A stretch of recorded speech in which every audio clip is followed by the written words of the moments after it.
Bismillahirrahmanirrahim. Assalamualaikum warahmatullahi wabarakatuh. Alhamdulillahirrahmanirrahim. Wassalatu wassalamu ala asyrafil anbiya wal mursalin. Nabiyina Muhammad wa ala alihi wa sahbihi ajma'in. Di antara ibadah yang sangat agung dan mulia yaitu salat malam. Di mana salat malam ini salah satu ibadah yang dipuji oleh Allah Subhanahu wa taala dan ibadah yang dilakukan oleh orang menjadi ciri orang-orang yang beriman. Salah satu ciri orang-orang yang beriman kepada Allah Subhanahu wa taala. Bagaimana yang Allah Subhanahu wa taala sebutkan dalam surah As-Sajdah ayat 16, "Tatajafa junubuhum 'anil madaji'."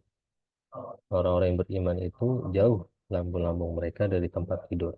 Maksudnya mereka ketika datang malam hari mereka melaksanakan sholat tahajud. Dan Nabi SAW bersabda, "Alaikum biqiyamil lail." Ya, eh, wajib atas kalian untuk melaksanakan sholat malam. Ya, jadi alaikum di sini bukan artinya hukumnya menjadi wajib, tetapi di sini anjuran yang sangat besar sekali dari Nabi SAW agar kita melaksanakan sholat malam, yaitu sholat tahajud. Kemudian Nabi melanjutkan, فَإِنَّهُ دَأْبُ الصَّالِحِينَ قَبْلَكُمْ. Karena itu adalah kebiasaan orang-orang soleh sebelum kalian. وَهُوَ قُرْبَةٌ إِلَى رَبِّكُمْ. Dan dia adalah eh, cara yang bisa mendekatkan kalian kepada Rabb kalian, wa maghfiratun lisayyi'at, bisa mengampuni dosa-dosa kalian, wa munhatun 'anil itsmi, dan bisa menjadi ya penolong sebab kalian menghentikan dosa-dosa. Ya, wa fi fadlihi ahadits katsirah. Di dalam keutamaan salat malam itu terdapat hadis yang sangat banyak. Dan Al Hasan Al Basri rahimahullah taala mengatakan, lam ajid minal ibadati syai'an. Aku belum pernah mendapatkan dari ibadah satupun ya asyadda minas shalah fil jawfil lail, yang lebih sulit, yang lebih bagus bisa juga diartikan daripada salat di malam hari. Ya, jadi aku belum pernah mendapatkan ibadah satupun yang lebih bagus atau yang lebih berat bisa juga diartikan daripada salat di malam hari. Faqilalah, maka dikatakan kepada beliau, mabalul mujtahidin ahsanun nasi wujuhan. Ya, kenapa orang-orang yang melakukan salat tahajud wajah-wajah mereka itu sangat baik, paling bagus? Maka Hasan Basri menjawab, ya nahum khalau Rahman. Karena mereka ya berkhalwat dengan Ar-Rahman, bersendiri dengan Allah Subhanahu wa taala, maka fa'albasahum min nurih. Allah pun memakaikan kepada mereka dari cahayanya. Nah, ini rahasia kenapa orang yang melaksanakan sholat tahajud wajahnya berseri-seri, wajahnya menjadi enak untuk dipandang.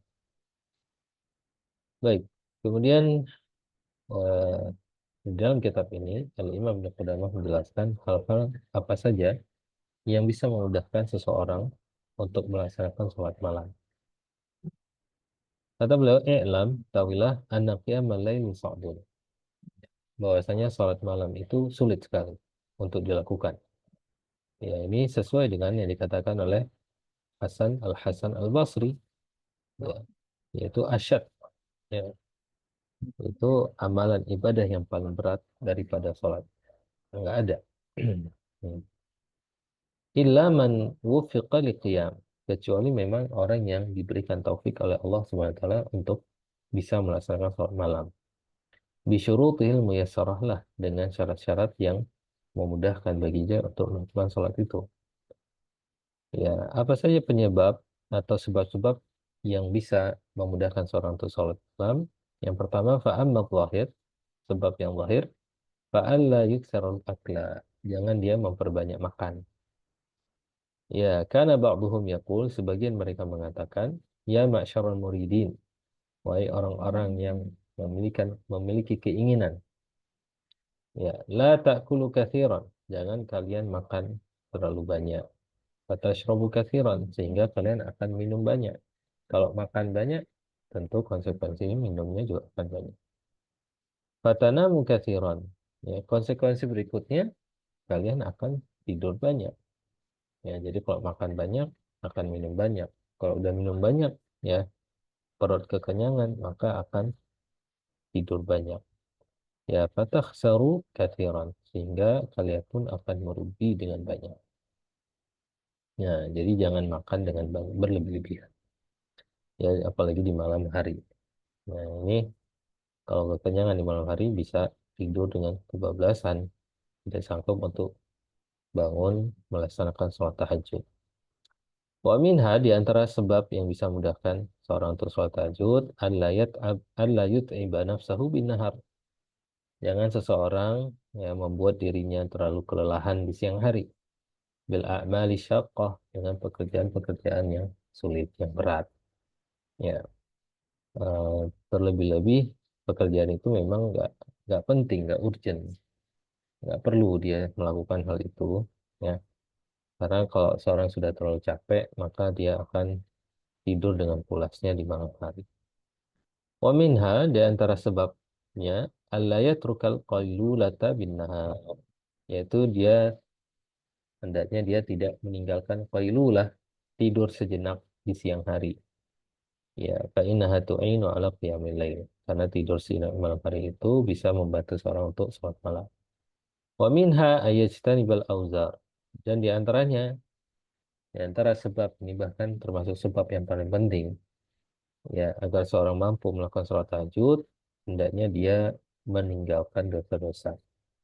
Ya, terlebih khusus dosa sebelum tidur. Nah, apalagi seorang di zaman sekarang dengan mudahnya bisa mendapatkan dosa dengan gadgetnya. Ya, sebelum tidur dia periksa media sosial, dia lihat ini dan itu. Nah, ini adalah faktor utama yang menghalangi seorang untuk bisa melaksanakan sholat tahajud. Qala al-Thawri berkata Imam Al-Thawri, "Hurrimtu qiyamal lail khamsata asyhurin bidambin azab adnabtuhu." Kata Al-Imam Al-Thawri, ini pengalaman beliau. Aku diharamkan dari sholat malam, maksudnya aku tidak bisa melaksanakan sholat malam, terhalangi untuk melaksanakan sholat malam, khamsata asyhur selama 5 bulan. Bidzanbin adnabtuhu, karena suatu dosa yang pernah aku lakukan. Nah, jadi ini pengalaman pribadi ya. Padahal beliau adalah seorang imam, beliau adalah eh, seorang ulama yang terkemuka dan terkenal dengan keilmuannya. Maka bagaimana lagi ya dengan orang-orang yang di bawah daripada beliau, ya, yang selalu melakukan dosa. Nah, sehingga itu menjadi rahasia kenapa seorang itu sulit untuk melaksanakan sholat tahajud. Wa amal muyassarat al-batinah, ya. Dan adapun hal-hal yang bisa mudahkan seorang yang berasal dari batin, kalau tadi yang zahir ya. Kalau sekarang yang batin, faminha salamatul qalbi lil muslimin, yaitu selamatnya hati dia terhadap orang-orang yang beriman, terhadap orang-orang Islam. Nggak boleh dengki, ya, nggak boleh apa namanya hasad, sombong, ya, terhadap orang-orang Muslim, ya, saudaranya. Kemudian wa khuluwuhu minal bidah, ya harus kosong daripada perbuatan-perbuatan bid'ah. Wa i'raduhu anil fudulid dunya, dan dia berpaling dari hal-hal yang tidak penting dari dunia.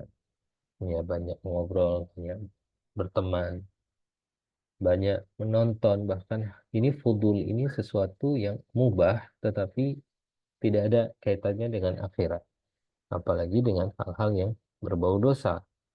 Nah, itu penyebab utama yang seorang diharamkan untuk melaksanakan sholat malam. Wa minha, dan di antara kemudahannya, khaufun ghalib yulzimul qalb ma'a qasril amal, yaitu adanya rasa takut di dalam hatinya, ya, yang selalu berada di dalam hatinya, takut kepada Allah, takut bagaimana nanti kalau dia sendiri di alam kubur, dia terbayang dengan itu semua. Ya, itu akan mudahkan dia untuk melakukan sholat tahajud di malam hari, di dalam kesunyian, di mana orang lain lagi tidur, ya, dia melaksanakan sholat tahajud. Ma'a qasril amal. Ya, disertai juga dengan pendeknya angan-angan. Jangan banyak cita-cita. Cita-cita yang berupa dunia. Pingin ini, pingin itu. Semakin bertambah umur, semakin bertambah cita-citanya. Nah, orang-orang seperti ini ciri-ciri orang yang tidak gampang melakukan sholat tahajud. Wa minha ayya'rifa fadla qiyamil lail. Dan di antara hal yang memudahkan yaitu dia tahu keutamaan sholat malam. Nah, wa min asyrafil bawa'id ala dzalika al-hubbu lillahi ta'ala. Dan di antara motivasi yang sangat besar untuk melaksanakan sholat tahajud yaitu kecintaan kita kepada Allah Subhanahu wa taala. Kalau seseorang cinta kepada Allah Subhanahu wa taala, maka dia akan mudah melakukan sholat tahajud. Dia akan rindu bermunajat dengan Allah. Ya, apalagi di siang hari dia sudah sibuk dengan kegiatan dunianya. Ya, kemudian dia tidak bisa berzikir kepada Allah dengan semaksimal mungkin. Maka orang yang cinta kepada Allah akan memilih waktu bermunajat dengan baik, yaitu sepertiga malam terakhir misalnya. Nah, di mana di situ dia tidak akan terganggu dengan hal-hal duniawi. Nah, itu bukti dia cinta kepada Allah. Begitu juga wa quwwatul iman bi annahu idza qama naja rabbah, dan juga motivator yang terkuat yaitu kekuatan imannya. Ya, bahwasanya apabila dia berdiri untuk sholat, maka dia telah bermunajat kepada Rabb. Wa annahu hadiruhu wa musyahiduh, dan bahwasanya Allah hadir, ya, dan Allah melihat apa yang dia lakukan. Fatahmilul munajatu ala tulil qiyam, sehingga munajat itu ya membuat dia untuk memperlama sholatnya karena kenikmatan dia bermunajat kepada Allah Subhanahu wa taala. Kemudian berkata Abu Sulaiman rahimahullah, ahlul laili fil lailihim aladzu min ahli lahwi fil lahwihim. Orang yang melakukan salat malam di malam hari, ya di malam hari mereka, ahlu tahajud di malam hari itu lebih nikmat daripada orang yang lalai di dalam kelalaian mereka. Lebih nikmat daripada orang yang bergadang di malam hari di dalam kelalaian mereka, di dalam perbuatan dosa mereka. Orang yang bergadang di malam hari itu kan macam-macam. Ada yang bergadang melakukan dosa macam-macam. Ternyata ahlu tahajud yang bangun di malam hari, bergadang di malam hari untuk bermunajat kepada Allah itu lebih nikmat yang mereka rasakan di dalam hati mereka daripada ahli maksiat yang bergadang di malam hari. Kemudian dilanjutkan oleh Abu Sulaiman, walau lail, dan jikalau tidak ada malam hari, kata beliau, ma ahbabtul baqa'a fid dunya. Maka aku tidak suka tinggal di dunia, hidup di dunia. Ya. Jadi motivasi utama beliau, kenapa beliau masih bersemangat di dunia, karena adanya malam hari, yaitu bisa bertahajud, sholat tahajud kepada Allah SWT. Dalam Sahih Muslim dari Nabi SAW, Nabi bersabda, Inna fil laili la sa'atan. Sungguhnya di malam hari itu ada satu waktu, la yuwafiquha abdun muslimun. Tidaklah seorang hamba yang muslim bertepatan dengan waktu tersebut. Yas'alullah, dia meminta kepada Allah fiha pada waktu itu, khairan, suatu kebaikan, illa atahu iya. Kecuali Allah akan memberikan apa yang dia minta. Wadzalika kullu lailah. Dan demikian itu terdapat pada setiap malam. Jadi di malam hari itu ada satu waktu yang mustajabah doa. Jikalau seorang hamba berdoa pas di waktu itu, maka apapun yang diminta akan diberikan oleh Allah. Dan waktu mustajabah itu terdapat di setiap malam, kata Nabi Sallallahu Alaihi Wasallam. Masya Allah ya. Semoga Allah SWT mudahkan kita semuanya untuk melaksanakan ibadah yang agung ini, dan Allah Subhanahu Wa Taala terima ibadah kita semua. Subhanakallah bihamdik, syadu an la ilaha illa anta astaghfiruka wa atubu ilaik. Assalamualaikum warahmatullahi wabarakatuh.